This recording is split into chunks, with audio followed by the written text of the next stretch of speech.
कि एक missing person का केस इस्लामाबाद हाई कोर्ट में लगा हुआ है और पुलिस आकर कह रही है हमने पर्चा नहीं दर्ज किया और हाई कोर्ट का जज कह रहे हैं जी आप 22A में जाएं, पुलिस से ये नहीं पूछ रहा कि अगवा का पर्चा जो कि 154 की रिक्वायरमेंट है कि वो फिल फॉर दर्ज करें, क्यों नहीं किया। अब तक क्या तफ्तीश की है, ये उन्होंने आज एक रिपोर्ट जमा कराई है अदालत में, जो कि एक रिपोर्ट नहीं एक मजाक है, जिसमें वो तफ्तीश करें। तफ्तीश पर्चे के बगैर हो नहीं सकती। किस तरह की तफ्तीश करें, जिस तरह एक 2 साल का बच्चा कोई स्कूल एग्ज़ाम में लिखता है उस तरह का एक कागज़ लिखकर एक आईनी अदालत में पेश करें।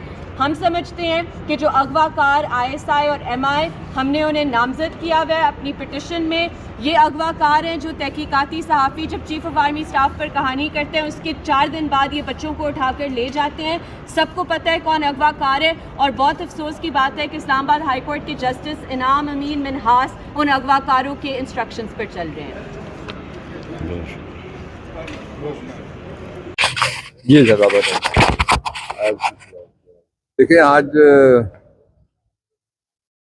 एजाज चौधरी साहब का मुकदमा लगा हुआ था चीफ जस्टिस साहब के बेंच में, और उसमें इलेक्शन उसमें सेनेट ऑफ पाकिस्तान ने वो इलेक्शन कमीशन की कार्रवाइयाँ इतनी है जहन में आ जाता है, उनकी 2 नंबरी कहीं 9 नंबरी जो भी इलेक्शन के दौरान जिसने किया वो जहन में रहती है हमारे।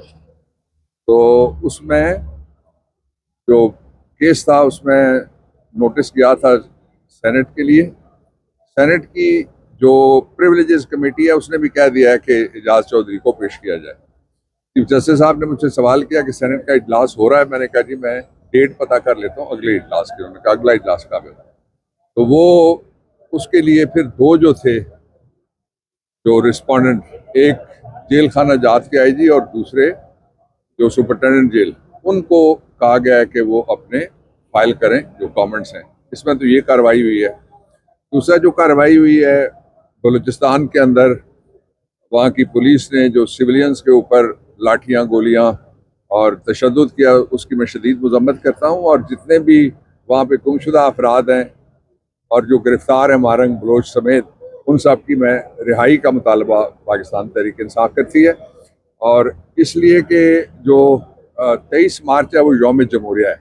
यौम जमहूरिया के ऊपर आपने देखा बाकी सब कुछ तो था लेकिन जमहूरियत नहीं थी।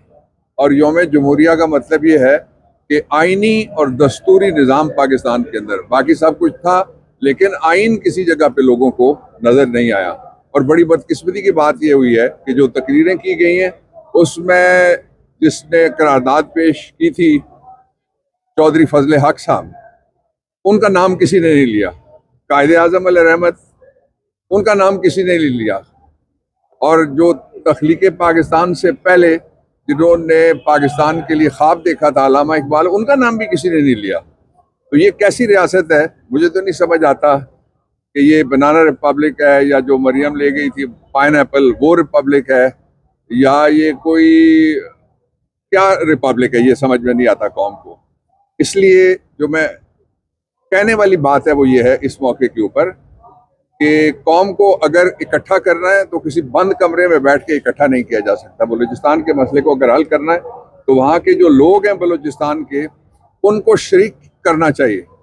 और बारूद से मसला हल नहीं होगा, डायलॉग से मसला हल हो सकता है। बंदे गायब करने से, बंदे मारने से मसला हल नहीं होगा, मसले में इजाफा होगा। आप देख रहे हैं इजाफा हो रहा है, और ये आज की बात नहीं है। जब से पाकिस्तान में शुरू हुआ है ये सिलसिला उठाई गिरे बनने का सरकारी इदारों की तरफ से, खा वो पुलिस हो और खा वो FI हो या बाकी इदारे हों, उसका नतीजा एक बेइत्मीनानी की पहले एक जगह बात होती है, फिर वो पूरे मुल्क में पूरी बेचैनी और बेइत्मीनानी फैल जाती है। और ये जो अदालतें हैं, मैं इनसे दरख्वास्त करना चाहता हूँ कि जितने गुमशुदा अफराद हैं उनके केसेस प्रायोरिटी के ऊपर लगाए जाएं। और प्रायोरिटी के ऊपर लगा के, इसलिए कि आपका आइन ये कहता है किसी को गायब नहीं किया जा सकता मावराए आइन।